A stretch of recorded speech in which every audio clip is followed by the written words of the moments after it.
안녕하세요. 한국경제론 9주차 강의입니다. 오늘은 저번 시간에 이야기했던 경제성장과 관련된 이야기를 아직 다 끝내지 않아서 경제성장과 관련된 이야기를 하고요. 그 다음에 이제 그 우리 책 한국경제의 요 11장에 관련된 내용이죠. 네, 11장에 관련된 내용, 한국 경제의 주요 과제와 관련된 이야기를 하도록 하겠습니다. 그래서 오늘은 이번 시간에는 경제 성장과 관련된 이야기, 그 중에서도 저번 시간에 경제 성장과 관련된 대략적인 뭐 변천사라고 할까? 그런 이야기를 대략적으로 이야기를 했었죠. 예, 우리나라가 어려웠던 1950, 60년대 해방 이후에 5, 60년대를 거쳐서 전쟁이라고 하는 큰 사건도 있었고 그 폐허 위에서 어떻게 우리가 지금 우리가 구축하고자 했던 그런 국가를 건설할 수 있었던가라고 하는 그런 시대적 과제 앞에서 경제 성장의 측면에서는 그렇게 성과가 있었던 것은 아니다. 연평균 한 3% 정도의 전쟁 이후에 연평균 경제 성장률이 한 3% 됐는데 그 이후에 1960년대, 70년대, 80년대 그리고 90년대까지 60년, 70년, 80년, 90년대 즉 IMF 외환 위기를 겪기 전까지는 우리나라가 그 GDP 성장률, 그 경제 성장률이 한 연평균 한 8% 정도의 고도 성장기를 겪었다라고 하는 이야기를 했었죠. 그리고 이러한 그 경제 성장의 성과라고 하는 것은 굉장히 자랑할 만한, 그리고 해방 이후에 제3세계 국가들에서 이 정도의 경제적 성과를 거둔 나라는 거의 찾아보기 힘들다라고 이야기할 정도로 상당한 성과를 거두었습니다. 네.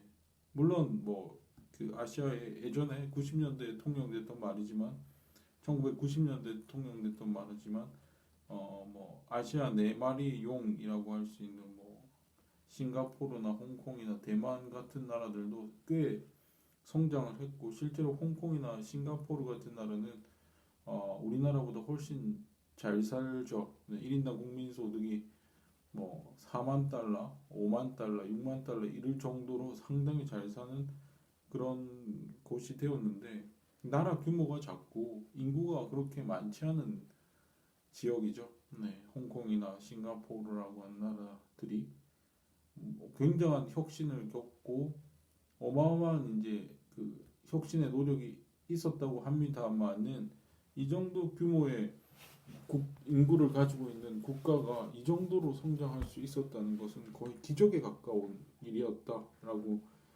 평가를 할 수 있습니다. 네, 그 정도로 우리가 그 개발연대라고 하는 또는 이제 우리가 주로 고도 성장을 겪었던 그 시기 동안에는 그야말로 어마어마한 성장을 8% 연평균 8%라고 경제 성장률을 보였고 그 다음에 우리가 그 IMF 외환 위기를 겪으면서 다시 이제 연평균 경제 성장률이 3%대로 내려가게 됐다라고 하는 이야기를 했습니다. 특히나 이제 작년 코로나 사태 때문에 한 마이너스 성장률을 기록하기도 했었죠. 그래서 지금 우리나라 같은 경우에는 성장 동력이 굉장히 침체되어 있는 국면이다라고 보시면 돼요. 거의 저성장 기조로 들어간 것이 아닌가 하는 생각이 들고요. 여러 가지 상황에 있어서 정부의 정책 기조나 아니면은 여러 가지 이제 해외 여건이나 이런 것들이 지금 현재 우리나라가 어떤 돌파구를 찾기가 힘들다. 특히 우리가 잠재적으로 가지고 있는 성장 동력이라고 하는 것이 그렇게 녹록지 않은 상태다라고 하는 것이 지금 대체적인 견해죠. 네, 저성장 기조로 갈 수밖에 없다라고 하는 거, 그런 지경에 처해 있다라고 하는 것 정도는 우리가 직감을 할 수가 있죠. 근데 우리가 그 고 저성장 기조의 분기점이라고 할 수 있는 1997년 외환위기와 관련된 이야기도 했었습니다. 저번 시간에. 그래서 그 외환위기를 통해서 우리나라의 사실은 체질이 바뀌게 됩니다. 네, 체질이 바뀌게 되고 많은 기업들이 도산하게 되고 그것을 계기로 해서 여러 가지 이제 그, 그 성장 잠재력도 우리가 뭔가 문제가 있다. 우리나라 경제 자체가 어느 정도 문제를 가지고 있다라고 하는 것을 판단할 수 있게 되었거든요. 그동안 정신없이 고도 성장을 이룩했고 상당한 성취감에 도취되어 있었었는데 사실은 그것이 내부에서는 많은 문제점을 안고 있는 것이다라고 하는 것이 증명된 하나의 사건이라고 볼 수 있고 그것을 분기점으로 해서 우리나라 경제가 여러 가지 측면에서 많이 바뀌게 된다라고 하는 것을 우리가 강조하기 위해서 어떻게 해서 1997년 외환 위기라고 하는 것을 우리가 겪게 되었는가? 우리나라 사실은 지난 해방 이후에 우리나라가 겪었던 경제적 사건 중에 최대 사건이라고 볼 수 있습니다. 네, 97년 외환 위기라고 하는 것이 최대 사건이었고 그걸 통해 가지고 뭐 여러 가지 일들을 우여곡절을 겪게 됐고 지금 우리가 알고 있는 현 경제 체제의 많은 부분이 IMF 외환위기의 산물들이라고 볼 수 있습니다.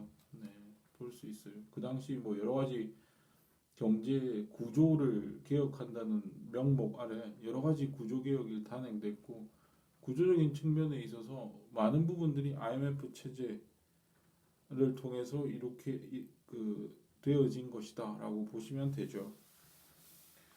자, 오늘도 이제 경제 성장과 관련된 이야기를 해야 되는데 사실 경제 성장이라고 하는 것은 경제 성장의 요인이라고 하는 건 우리가 투입 산출 모델로 보면 사실은 투입이죠. 네.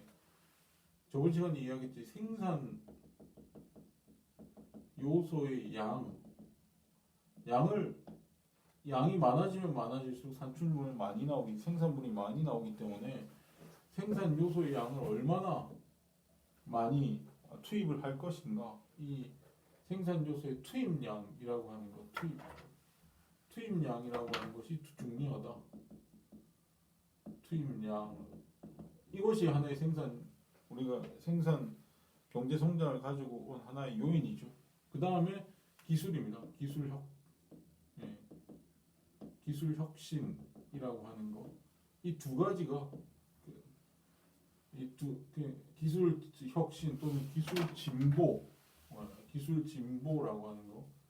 이 기술 진보 이 두 가지가 결국에는 경제 성장의 동력이다라고 하는 이야기를 했었죠. 네, 이야기를 했었습니다. 특히 생산 요소의 양은 두 가지, 그러니까 노동과 자본이 우리나라에 있어서는 그러니까 자본의 양의 증가라고 하는 건 투자죠. 투자의 증진을 통해서 자본이 축적이 됐고, 그 다음에 이제 노동량은 우리가 한창 이제 도시화가 진행이 되면서 결국은 그러니까 농촌에 있던 많은 인구들이 도시로 이동을 하면서 도시화가 이루어졌고 그래서 노동량이 급격하게 증가를 하게 되죠. 사실 그 경제 발전에 있어서 굉장히 중요한 것이 바로 인호 현상이거든요. 농촌 사회로부터 탈출해서 도시로 향하는 것 이것이 이촌 향도라고 그러지만 이런 현상이 일반화되어 있습니다. 이런 것들이 이촌 향도 그걸 도시화라 그러는데 도시화가 잘 진행이 돼야 결국 경제 발전의 하나의 초석이 되고 노동이라고 하는 것이 굉장히 생산성이 높은 곳으로 이동을 할 수 있는 계기가 되거든요. 우리나라 같은 경우에도 이 노동 측면에서 보면 절대적인 양적 측면에서 보면 이촌 향도 현상이 굉장히 활발하게 이루어져서 농촌에 있던 인구가 도시로 향하게 되는 사실 중국만 하더라도 아직도 이 도시화라고 하는 것이 진행 중인 정도로 도시화가 잘 이루어지지 않고 있습니다. 그럼에도 불구하고 엄청난 성장을 거두었던 이유는 어, 성장을 거두을 수 있었던 이유는 그들이 이제 사실은 도시화라고 하는 것 자체가를 막고 있었어요. 중국 같은 경우는 그 호적제라고 하는 게 있죠. 네, 호적제라고 하는 것이 있어가지고 공산주의 사회다 보니까 거주 이전의 자유가 없거든요. 네, 거주 이전의 자유가 없어서 아직도 도시화라고 하는 것이 진행 중이고 아직까지 완성되지 않았습니다. 네, 이거를 이제 해결하기 위해서 지금 중국 정부는 여러 가지 노력을 하고 있는데 그럼에도 불구하고 중국이 경제 발전을 했었던 이유는 그야말로 외국인 투자를 엄청나게 활성화시켰기 때문이죠. 사실 노동시장 측면에서는 굉장히 기형적이고 경직적인 형태였었다라고 보시면 되는데 우리나라 같은 경우에는 그런 도시화가 잘 진행돼서 노동이 양적으로 팽창을 했던 거죠. 네, 도시로 도시로 가서 양적으로 팽창을 했고 질적으로는 교육이 잘 이루어졌습니다. 네, 경제가 성장을 하면 할수록 질적으로도 성장을 하거든요. 네, 질적으로 성장을 하고 굉장히 복잡하고 정신적인 노동을 요하는 그런 노동이 필요한데 그러기 위해서는 교육이 뒷받침되어야 되고 교육이 뒷받침되어진 그런 인력들이 이제 쏟아지기 시작하면서 경제가 고도화되고 그리고 노동도 고도화되면서 점점 이렇게 발전을 지속적으로 할 수 있었던 계기가 된 것이죠. 네.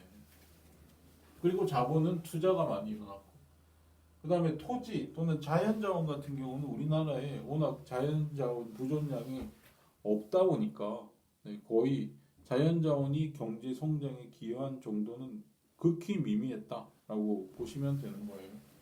그래서 그리고 이제 기술 진보라고 하는 것도 그러니까 수입량에 있어서는 노동과 자본 엄청나게 우리나라는 그동안 투자를 굉장히 많이 한 국가입니다. 네.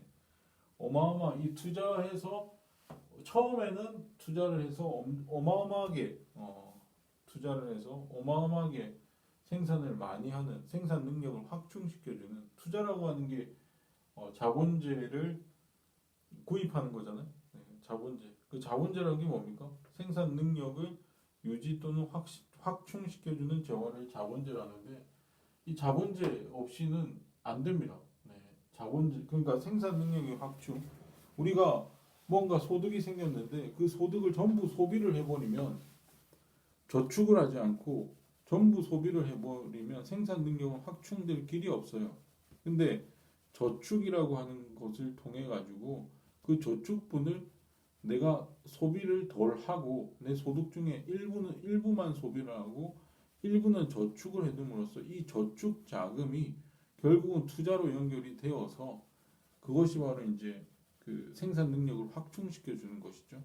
그래서 이 투자라고 하는 건 또는 저축이라고 하는 것은 미래의 생산 능력을 확충시켜 주는 것입니다. 또는 미래의 우리의 소비 가능성을 확충시켜 주는 거다라고 보시면 되는 거죠. 그래서 투자는 그러니까 소비는 그야말로 현재 소비를 의미하고요. 투자는 미래 소비를 의미한다라고 우리가 보통 이야기를 하잖아요. 네, 그런 측면에서 우리가 이야기를 할 수 있겠다라고 보면 되고 그래서 이제 처음에 우리가 경제 성장과 관련해서 경제 성장과 투자 이야기를 하게 돼 있다 이거죠. 그 다음에 기술 진보 이야기를 할 거고요. 네, 우리나라는 사실 기술을 확보함에 있어서 생산성을 늘리려고 하는 거 아닙니까? 또는 효율성을 늘리려고 하는 거죠. 똑같은 투입량이라고 하더라도 그 투입량 대비 산출량이 많아지는 걸 기술 진보라고 하잖아요. 이걸 시간적으로 기술 진보를 우리가 보통 동태적 효율성이라고 그러는데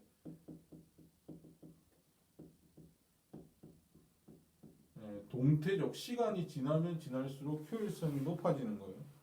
네, 시간이 지나면 지날수록 효율성이 높아지는 것인데 그러니까 투입 대비 산출 아무리 투입을 많이 해도 그 투입 대비 산출물 그러니까 효율성이 증진되지 않으면 안 되잖아요. 안 되지 않습니까? 그래서 기술 진보와 관련된 이야기, 경제 성장과 기술 이야기를 할 거고요. 그다음에 교육과 경제 성장, 노동이 질적으로 함량이 돼야 됩니다. 네.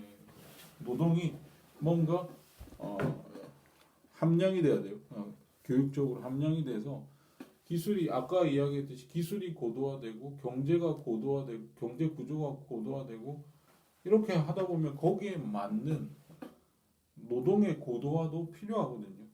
그 고도화된 어떤 경제 구조를 이해하고 적응할 수 있는 인간형을 만들기 위해서는 교육이라고 하는 것이 상당히 중요하죠. 그래서 교육과 관련된 이야기, 교육과 경제 이런 것들이 바로 경제 성장의 주 원동력이다라고 보시면 되는 건데 이거와 관련된 이야기를 하겠다라고 하는 겁니다. 그래서 처음에 투자 이야기 하는 것은 우리가 아까도 이야기했듯이 투자라고 하는 것은 저축이 밑거름이 되는 겁니다. 저축이라고 하는 것이 있어야 투자가 많아져요. 그러니까 지금 내가 가지고 있는 소득을 전부 다 소비를 해버리면 투자할 여력이 없습니다. 즉 저축이 없으면 투자는 이루어지지 않아요. 이루어지지 않습니다. 우리가 상식적으로 그렇잖아요. 그래서 투자라고 하는 것은 미래 생산 능력을 확충시켜 주는 것이기 때문에 반드시 필요합니다. 투자가 많아지면 많아질수록 생산 능력의 확충이 일어날 수 있게 되는 거예요.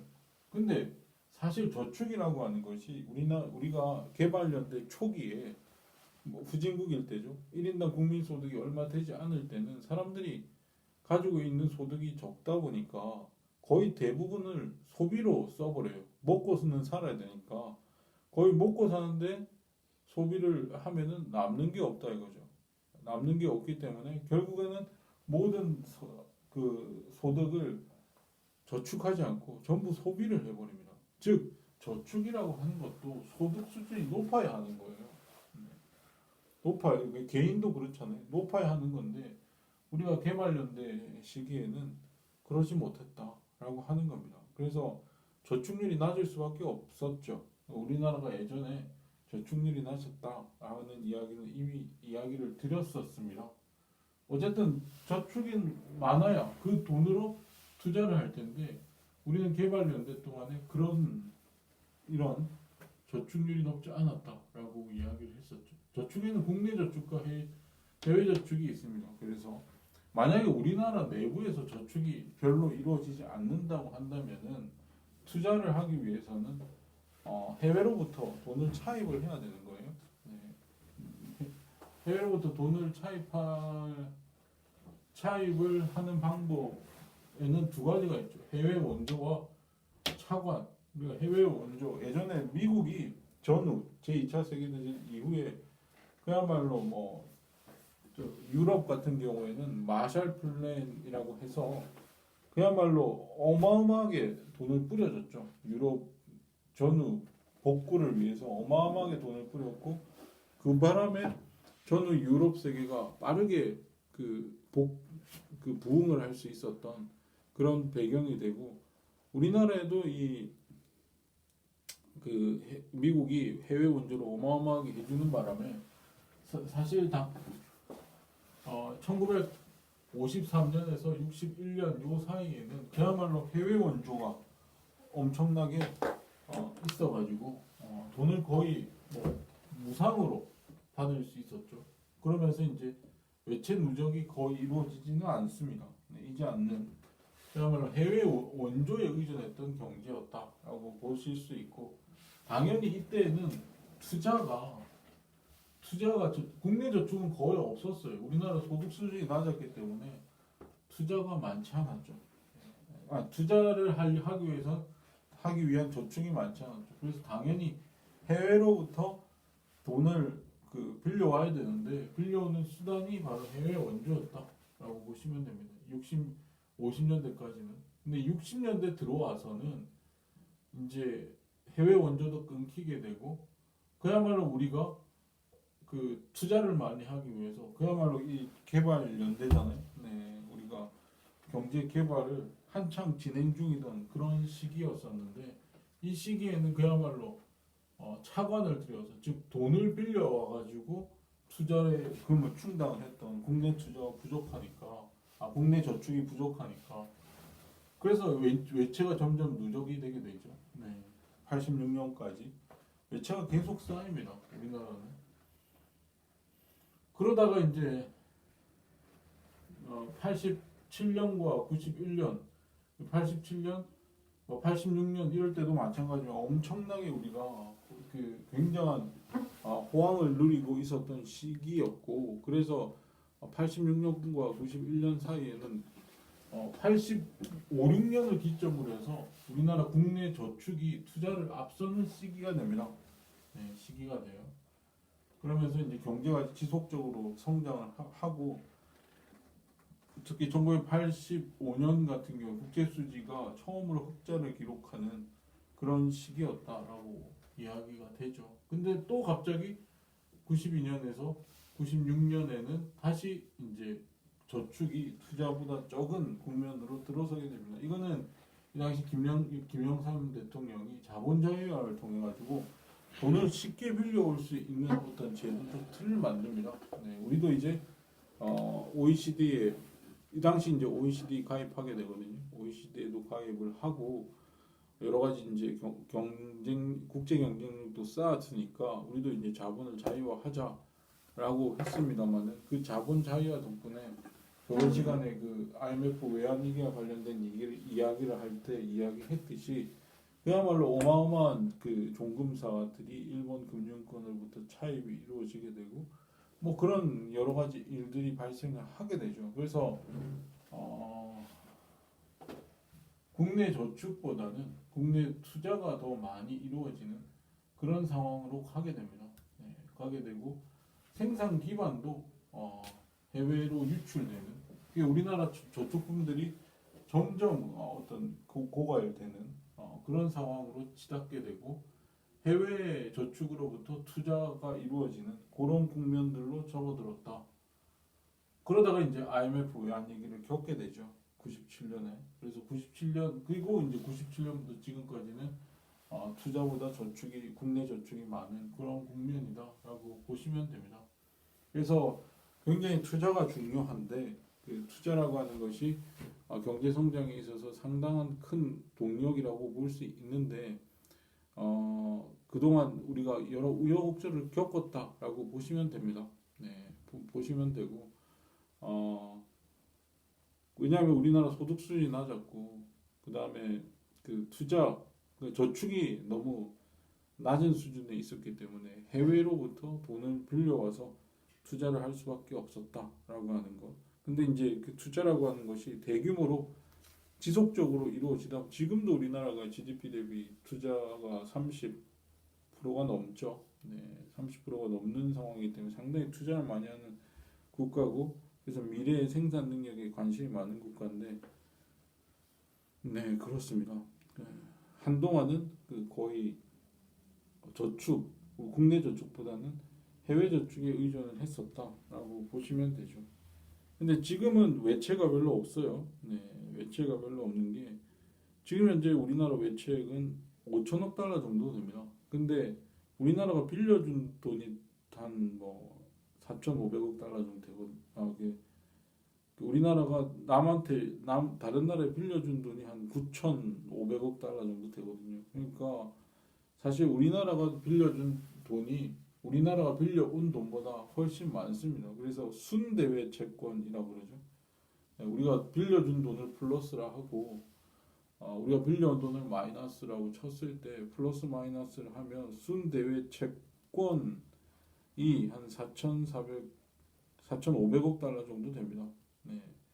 우리가 순수하게 그 빌려온 돈은 5천억 달러인데 그보다 4,500달러를 더 많이 빌려줬어요. 한 9,500억 달러 정도 빌려줘서 순대외 채권은 4,500억 달러 정도 된다라고 보시면 되고 지금 외채 문제는 외채 문제 그렇게 외채 문제를 심각하게 생각할 필요가 없는 시대다라고 보시면 되죠.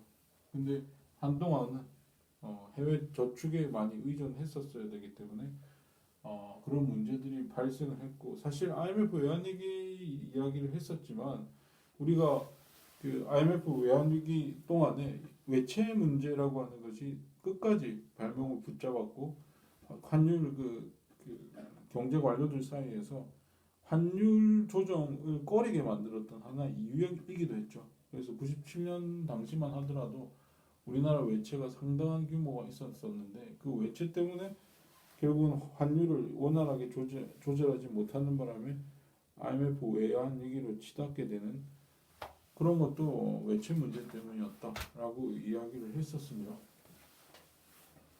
그리고 경제 성장과 기술 이야기를 할 텐데, 기술이라고 하는 것은 결국 저번 시간에 이야기했듯이 이런 거죠. 네, 기술이라고 하는 것은 처음에 몇 가지 과정이 있습니다. 그러니까 발명이나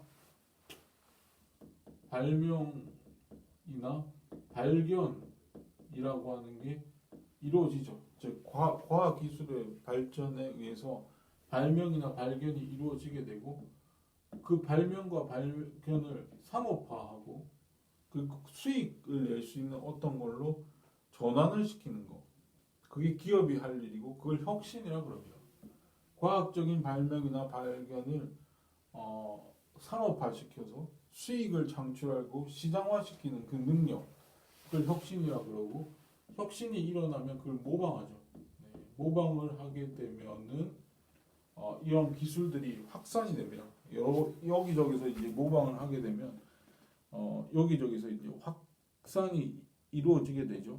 네, 여러 가지 이제 확산이 이루어지게 되면서 기술이 일반화되는 과정을 겪게 된다라고 이야기를 했었는데, 그래서 결국 기술의 공급이라고 하는 것은 과학 기술 수준의 향상하고 기술 혁신, 이 두 가지입니다. 이 두 가지가 사실은 핵심이다라고 보시면 되죠. 물론 배우는 거, 모방하는 것도 중요하지만 핵심은 이것이 않겠습니까? 네. 그리고 발명과 발견, 즉 과학 기술에만 발달했다고 해서 그 나라 그 과학 기술이 그 나라의 경제 성장을 견인하는 것은 아닙니다. 네, 아니라 그것이 혁신이 이루어져 줘야 돼요. 그게 혁신이, 이게 이제 기업이 하는 거거든요. 이 혁신이라고 하는 것은 뭔가 그 어떤 과학적 발전을 수요자의 수요에 맞춰서 새롭게 전환을 시켜서 공급을 하는 것이다라고 보시면 되죠. 그래서 이 결국은 이 기술의 공급이라고 하는 건 과학 기술 수준의 향상과 기술 혁신에 있을 텐데, 혁신이라고 하는 건 상업화인데, 그 상업화라고 하는 건 공급과 기술 수요를 연결시켜 주는 겁니다. 즉 뭔가 그거를 수요하는 사람들, 그러니까 그 공급과 수요, 그러니까 사람들이 그러니까 개발되어 있는 과학 기술을 소비자들한테 만족을 시킬 수 있는 어떤 상품으로 전환시키는 것, 그것이 이제 혁신이라고 하는 것이죠. 혁신이라고 하는 건 기업들이 하는 겁니다. 네, 기업들이 하는 거예요. 애플을 창업한 스티브 잡스라고 하는 사람은 혁신가였죠. 네, 그 사람이 무슨 과학 기술을 했던 과학자는 아니었습니다. 이 사람은 그야말로 혁신가죠. 어떻게 하면 시장화시키고 어떻게 하면 그거를 상업화시켜서 수익을 창출할까라고 하는 것에 밝았던 그야말로 혁신가입니다. 그것을 우리가 기업가 정신이라고 그러죠. 네, 이런 것들을 그냥 시장화되어 있지 않은 어떤 발명이나 발견품들을 시장에 맞게 하는 거죠. 이 기업가 정신이 없으면은 경제는 발전하지 않습니다. 네, 발전하지 않아요. 그 기업가 정신에 의해서 이 기술이 창출되는 거고요. 혁신에 의해서. 그 다음에 정부라고 하는 것은 이렇게 시장에서 시장화시키는 어떤 기능을 하지 않는, 그러니까 시장 기능이 잘 이루어지지 않는 분야에서 정부는 기술 개발을 하게 됩니다. 그래서 이제 정부가 국방 기술이나 어떤 환경 기술 같은 경우, 친환경 기술 같은 경우에는 이런 기술들을 촉진시켜 주기 위해서 여러 가지 활동을 하게 되죠. 네, 국방 서비스라고 하는 것은 사실은 시장에서 잘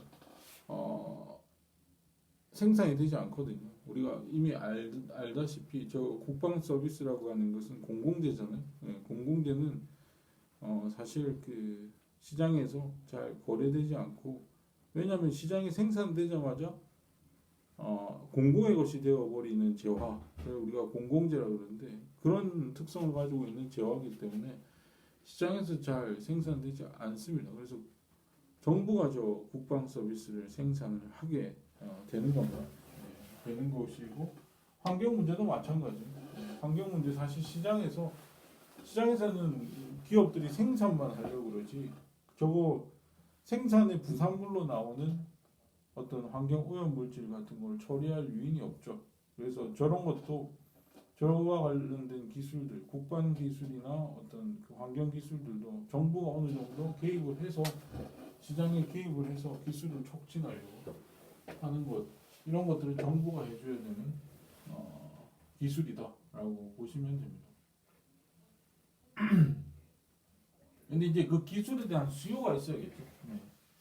수요가 있어야 됩니다. 그 수요가 있으려면 뭔가 어떤 그 국내 시장에서의 어떤 그 기업들의 치열한 경쟁 또는 정부의 지원, 정부 구매, 정부의 지원 이런 것들이 있으면 기술이 성장을 할 수가 있거든요. 우리나라 같이 뭐 우리나라 그 전자산업이라고 하는 것이 굉장히 발달된 나라인데 뭐 삼성과 LG 사이의 경쟁, 삼성전자와 LG 전자 간의 그 경쟁이랄지 이런 것들이 그야말로 기술 촉진, 기술을 수요하게 만들었던 하나의 요인이다라고 볼 수 있죠. 그 다음에 해외 시장에서의 여러 가지 이제 해외 여건, 해외 경제 여건이라고 하는 것이 기술을 촉진하기도 하고 그렇지 않기도 하고 하는 것입니다. 여러 가지 여건들이 바뀌죠. 세계 경제 여건들이 바뀌게 되고 어떤 산업, 어떤 기술이라고 하는 것이 즉 수요되는지는 시대에 따라 달라집니다. 무엇이 돈벌이가 되는 그런 산업이 될지는 미래에 아무도 모르죠. 네, 모르는데 그런 걸 잘 예측하고 여건에 잘 적응을 하는 과정에서 결국에는 기술 혁신, 기술에 대한 수요가 이루어지게 된다라고 하는 겁니다. 그 다음에 기술 시장 심화죠. 네, 시장이 심화되고 다변화되는. 그러니까 점점 휴대폰 기술이라고 하는 것이 점점 심화되는 쪽으로 가잖아요. 그런 수요가 있는 겁니다. 휴대폰이라고 하는 것이 처음에는 뭐 스마트폰이 아니었죠. 네, 스마트폰이 아니었다가 이제 스마트폰으로 바뀌게 되고 이제는 뭐 디스플레이 경쟁이 심화되게 되고 이제는 뭐 접는 폰까지 나오게 됐습니다. 네, 접는 폰에 이르기까지 그런 기술들이 급속하게 빠르게 발전할 수 있었던 것은 그야말로 시장이 심화되고 다변화되고 경쟁이 격화되고 하면서 우리나라 삼성전자랑 애플이 이 휴대폰 시장에서 얼마나 치열하게 경쟁을 하고 있고, 그래서 기술에 대한 누가 먼저 그 핵심 기술을 개발하느냐가 관건이잖아요. 네. 그런 것들이 이제 수요를 촉진시키게 되죠. 기술 수요를 촉진시키게 됩니다. 그 품목의 다양화 이런 것도 휴대폰 시장에서 또 다양화되게 돼 있습니다. 국제 시장에서는 스마트폰, 우리나라는 거의 대부분 사람들이 스마트폰을 쓰지만 뭐 여러 가지 이제 저개발 국가들 같은 경우에는 스마트폰보다는 그냥 일반적인 그 예전에 이야기했던 폴더폰 뭐 이런 것들을 쓰게 되는데 그런 것들, 네. 그러니까 저가 폰이랑, 그러니까 뭐 스마트폰이라 하더라도 또 고가품이 있고 애플이나 삼성 같은 고가품이 있고 뭐 중국에서 나오는 뭐 하웨이 같은 거 이런 제품은 저가폰이잖아요. 이 두 고가폰과 저가폰이 또 경쟁을 하는 상황으로 치달으면서 또 추격이 되게 되고 그러면서 이제 기술에 대한 여러 가지 문제들이 발생을 하게 되죠. 네. 그래서 이제 우리가 기술을 그럼 이런 여러 가지 이제 공급과 수요와 관련된 여러 가지 문제들이 있는데 우리는 지금 어떻게 기술을 확보하고 있는가와 관련해서 우리는 사실은 기술 도입국입니다. 우리나라가 주도를 해서 기술을 발전시키고 그 다음에 뭐 발명이나 발견이 이루어지고 혁신이 이루어지는 그런 나라가 아니에요. 거의 과학적 발명이나 발견이라고 하는 것은 거의 미국입니다. 미국이 이 발명과 발견, 혁신 이런 거에 있어서 그야말로 트렌드를 주도하고 있죠. 네. 뭐 일본도 마찬가지고. 네. 근데 뭐 우리나라는 아직 노벨 그 상이 나오지 않죠. 과학 분야에 있어서 노벨상이 나오고 있지 않잖아요. 근데 뭐 미국이나 일본 같은 나라에는 이미 노벨상 여러 사람들이 받고 있고 하는 상황인데 아직까지 그래서 우리는 기술 도입국입니다. 기술을 수출하는 나라라기보다는 물론 아까 이야기했던 그런 휴대폰 시장 같이 IT 산업과 관련된 여러 가지 그 발명, 발견 같은 것들을 많이 하고 있습니다. 특히 방금 이야기했던 정보통신 분야와 관련해서는 기술을 주도하고 있죠. 우리나라가 주도하고 있는 그 분야 이외에는 거의 대부분 미국이 하고 있다라고 보시는 게 맞죠. 그래서 우리는 기술 도입액이 매년 한 해 162.9억 달러입니다. 네, 162.9억 달러. 그래서 도입을 하니까 기술 무역 수지가 마이너스죠. 네, 당해 마이너스 38.6억 달러. 수출도 해요. 네, 수출도 하지만 기술 도입액에 비해서는 적다라고 보시면 됩니다. 만약에 이 기술을 우리가 스스로 창출하기 힘들고 뭐 특히 최근에는 선진국들이 기술 보호주의라고 해서 카피라이트 즉 직접 재산권이라고 하는 것을 강조하다 보니까 사실 그 기술을 도입을 하는 데 있어서 여러 가지 비용들이 수반될 수밖에 없거든요. 직접 재산권이 분명히 명시되게 되면 사실 기술을 사용한다는 게 사용하기 위해서는 로열티도 지불을 해야 되고 하니까 상당한 비용이 들죠. 그럴 경우에 가장 좋은 방법은 바로 FDA죠. 외국인 직접 투자라고 한 FDI가 좋죠. 네, 외국인 직접 투자라고 하는 것이 좋은데 왜냐하면 외국인들이 그러니까 해외 기업들이 그런 기술을 가진 혁신 기업들이 우리나라에 들어와서 활동을 해버리면 그 자체로 기술을 끌고 들어오는 거랑 똑같잖아요. 네. 그래서 그럴 경우에는 우리가 뭐 굳이 로열티를 주지 않더라도 그 기업들이 그냥 우리나라에 들어와서 활동을 함으로 인해서 그 기술을 그냥 우리나라에 이전시키는 거와 똑같죠. 그리고 모방하기도 쉬울 겁니다. 네, 모방이나 확산시키기도 상당히 쉬울 겁니다. 그래서 기술을 도입하는 데 있어서 외국인 직접 투자가 상당히 중요하다라고 하는 거. 여러 기술도 도입을 하지만 외국인 직접 투자를 통해서 기술 도입을 모색할 필요성이 우리나라도 뭐 직접 투자를 외국인들이 많이 하지만 그렇습니다.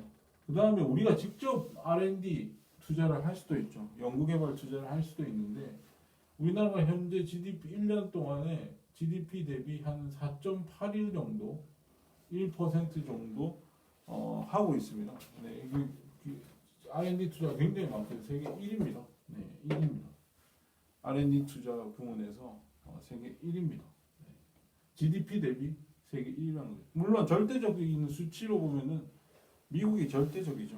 네, 미국이 절대적이라고 할 수 있는데 GDP 대비해서 1등이다라고 보시면 되고 대부분 민간기업 사내 연구소, 뭐 우리나라 삼성전자 연구소, LG전자 연구소 이런 데서 이루어지는 연구 개발, 발명이나 발견이다라고 보시면 됩니다. 특히 정보통신 분야 위주로 이제 발전을 하게 되는데 사실 그렇게 활발하지는 않습니다. 우리가 정보통신 분야를 제외하고는 절대적인 수치가 그렇게 높은 건 아닌데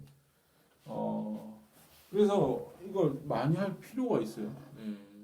많이 할 필요가 있는데 어떻게 하면 R&D 투자를 하게 하느냐라고 하는 것은 시스템적 접근이 필요하다. 우리가 이제 실리콘밸리 이야기를 많이 하는데 실리콘밸리라고 하는 것은 그야말로 창의적인 기업들이 어떤 그 미국의 서부에서 옹기종기 모여가지고 그들이 하나의 네트워크를 형성하고 있는 것이죠. 네, 네트워크를 형성하고 형성하고 하는 와중에 서로가 이제 기술을 공유하고 서로 기술을 네트워크 방식으로 공유를 하고 서로가 서로를 증진시키고 발전시키고 하면서 그야말로 상생하는 어떤 네트워크 모형을 만들고 있잖아요.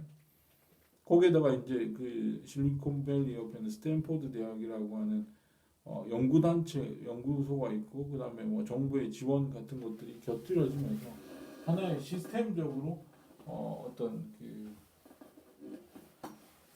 R&D 투자, 연구개발, 발명이나 발견이 이루어질 수 있는 그리고 혁신에 이르기까지 이루어질 수 있는 여러 가지 이제 그 시스템적 틀이 마련돼 있다라고 보시면 됩니다.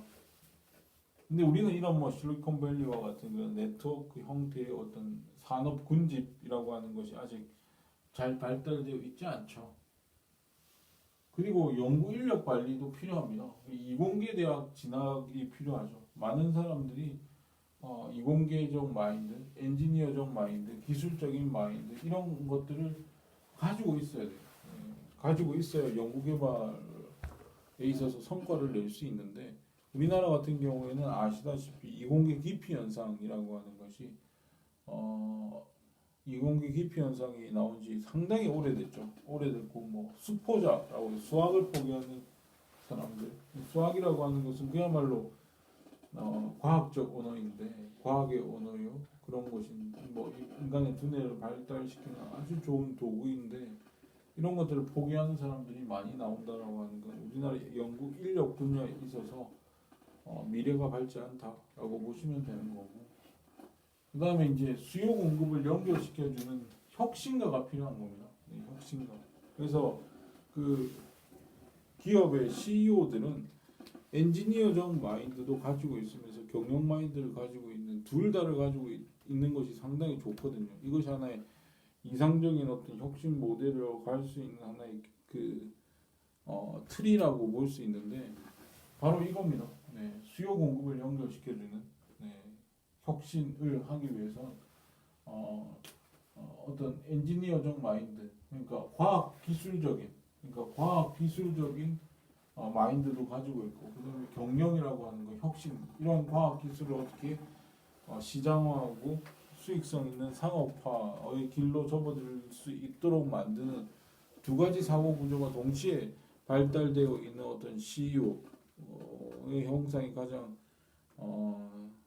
발전적인 형태의 CEO인데 이 두 가지를 연결시킬 수 있는 사람들이 많이 나와야 돼요. 그래야 R&D 투자라고 하는 것이 성과를 가지게 됩니다. 그래서 이런 것들이 잘 구축이 될 수 있다고 한다면 우리나라의 기술 수준도 발전되지 않을까라고 하는 겁니다. 우리도 점점 뭐 지금 GDP 대비 R&D 투자의 퍼센테이지가 1이라고 하는 것만 보더라도 상당히 기술 진보 또는 기술 개발, 연구 개발이라고 하는 것들이 상당히 그동안 많이 진척돼 있었다라고 볼 수 있는데 아직까지는 여러 선진 국가들에 비해서는 뒤처져 있다라고 보는 것이 사실이고 그래서 기술 도입국 아직까지 기술 도입국이다라고 보시면 되는 거죠.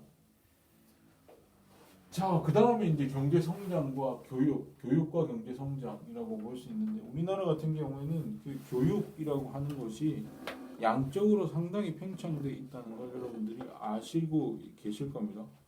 양적 팽창이 상당히 되어 있다라고 보시면 되고 민간의 교육비 지출이 GDP 6%입니다. 상당히 높은 2020년 통계인데 민간의 그 교육비 지출이라고 하는 것이 상당한 수준 6%라고 하면 상당히 수준입니다. 그리고 여기 보시면 25세에서 64세 인구 중 대졸자 비중이 70%입니다. 상당히 높은 수준이거든요. 네, 미국도 거의 따라올 수가 없을 정도로 압도적으로 많습니다. 70%. 그러니까 양적으로 엄청나게 팽창을 했죠. 우리가 교육에 들이는 돈과 그 다음에 실제로 대졸자 비중이 상당히 높은 나라입니다. 네, 양적으로는 엄청나게 교육이 팽창을 했다라고 우리가 자평을 할 수 있겠죠. 근데 우리가 질적으로는 과연 그럴까라고 하는 이야기를 할 수 있는데 초중등 교육과 관련해서 보면은 경제 교육이 거의 없어요. 네, 경제 교육이 없습니다. 네, 즉 기업가 정신에 대한 이야기가 거의 없어요. 우리가 이제 미래 꿈에 대해서 이야기를 할 때 초등생들한테 꿈에 대해서 이야기를 할 때 그들이 과연 원하는 직종 또는 꿈이 무엇일까라고 생각을 해봤을 때 뭐 우리나라 사람들은 뭐 기업가 이런 이야기를 하기보다는 사업가 이런 이야기를 하기보다는 권력자 또는 정치가 관료가 되기를 원하는 것 같아요. 네. 전혀 경제 교육이라고 하는 거. 근데 그 미국 같은 나라에 가보면 그야말로 그들은 처음에는 이제 취직을 하죠. 취직을 해서 조그만 종잣돈이나 모으면 종잣돈이라도 모으면 그들은 사업을 합니다. 기업가가 되려고 하는 꿈이 있어요. 그걸 가지고 이제 지역사 뭐 만약에 큰 부를 쌓는다면 지역사회에 좋은 일을 하는데 쓰기를 원하죠. 그들은 뭔가 그 시장에서 자기가 남들한테 좋은 일을 함으로 인해 가지고 자기가 수익을 많이 얻으려고 하는 어떤 기업가 정신이 있는데 우리 같은 경우는 그런 식으로 사고가 돌아가지 않아요. 미래 권력자가 되는 게 일종의 성공의 척도입니다. 뭔가 시장에서 성공하는 사람을 성공의 척도로 보지 않고 정치가나 권력자가 되는 것을 성공의 척도로 보는 경향성이 있다. 그래서 경제교육이라고 하는 것이 상당히 중요하다라고 볼 수 있고요. 그 다음에 기능교육, 직업교육 이런 게 필요합니다. 그래서 초중등 교육일 때 자기의 재능이 어디 있는지 발견하는 것이 상당히 중요한데 그런 교육이 별로 이루어지지 않고 있는 것 같아요. 네. 사실은 모두가 하나의 재능을 가지고 있죠. 네. 재능을 가지고 있고 그 재능을 우리가 발견할 수만 있다면 그건 행운합니다. 네. 모두가 재능이 있거든요. 근데 자기의 재능이 어디 있는지 모르고 그 재능을 썩히게 되면 사실 그 재능 소용없는 재능이죠. 네. 그 어떤 잠재적인 재능을 개발할 수 있는 어떤 경험들을 많이 제공해 주면서 기능이나 직업 교육에 힘을 써야 되는데 그것이 부족하다라고 보시면 되죠. 고등교육도 마찬가지예요. 네, 고등교육은 이제 대학 교육을 의미하는데 대학 교육이라고 하는 것은 뭐 아까도 이야기했지만 이공계 기피 현상이라고 불리는 그런 현상도 있고요. 네, 보면 이공계 기피 현상이라고 하는 것이 상당히 심각합니다. 그래서 우리나라 기술 발전에 있어서 상당히 제약 요소로 작용을 할 수가 있죠. 그 다음에 산업협동이라고 하는 것도 미진합니다. 네, 미진합니다. 산업협동을 통해 가지고 대학생들이 리더십이나 의사소통 능력이나 경영 마인드를 키울 필요가 있는데 그런 걸 키울 기회가 없죠. 물론 이제 여러 대학을 졸업하거나 대학 졸업반일 때 기업에 가서 인턴 활동도 하고 그럽니다만은 그런 게 프로그램적으로 잘 시스템적으로 잘 연결돼 있지 않습니다. 네, 이것도 하나의 문제죠. 근데 진짜 중요한 건 직업교육이에요. 네, 직업교육이라고 하는 것은 자기의 자아라고 현대사회 또는 산업사회에서 자기의 자아라고 하는 것은 자기가 처해 있는 그 직업에 의해서 형성되는 거거든요. 네. 그 직업 자기가 가지고 있는 그 직업의 재능을 발휘하고 능력을 발휘하고 그리고 각 직업마다 직업 윤리라고 하는 게 있습니다. 그 직업 윤리에 따라서 자기의 삶을 영위하고 그리고 오랫동안 커리어를 쌓으면서 노하우를 습득하고 그것이 자기의 인격이 되는 그런 사회. 그게 이제 그게 바로 직업이라고 하는 것의 의미고 직업 교육이 잘 이루어져야 그런 재능이나 능력의 향상, 노하우의 향상뿐만 아니라 직업 윤리까지 이르기까지 그 직업이 그 사람의 인격을 형성할 수 있는 여러 가지 이제 밑바탕이 되는 것이다라고 보시면 되는데 우리는 이제 학교 다닐 때 전인 교육을 이제 강조하기 때문에 교육보다는 지덕체 이런 것 인격 이런 것들 좀 중시합니다만 사실 산업사회 또는 분업사회에 있어서 각자가 가지고 있는 그 직업에 있어서의 재능, 능력, 노하우 그리고 그 다음에 윤리 이런 것들을 종합적으로 함양하는 것이 상당히 그 사람의 인격과 자아를 형성하는 데 중요하기 때문에 직업교육은 상당히 중요합니다. 그래서 우리나라 같은 경우에는 직업교육 뭐 기능 교육이죠. 예, 공공기관에서 한국폴리텍대학이랄지 한국기술교육대학이랄지 이런 것들이 제공되고 있고요. 민간에서도 여러 가지 사내 훈련을 통해서 또는 뭐 이렇게 위탁 교육을 통해 가지고 그런 교육들이 이루어지고 있는데 사실 그렇게 활발하지는 않다. 우리가 자기의 직업이 무엇인지 자기 작업에 대한 정의를 어떻게 내리는지에 따라서 그 사람의 삶의 의미가 달라지는데 그 직업 교육을 통해서 그 의미를 찾는 것이 중요하다라고 보시면 됩니다. 자, 이렇게 하고요. 다음 시간에는 11점과 관련된 우리나라 한국 경제 주요 과제 경제력 집중과 관련된 이야기를 하도록 하겠습니다. 수고하셨어요.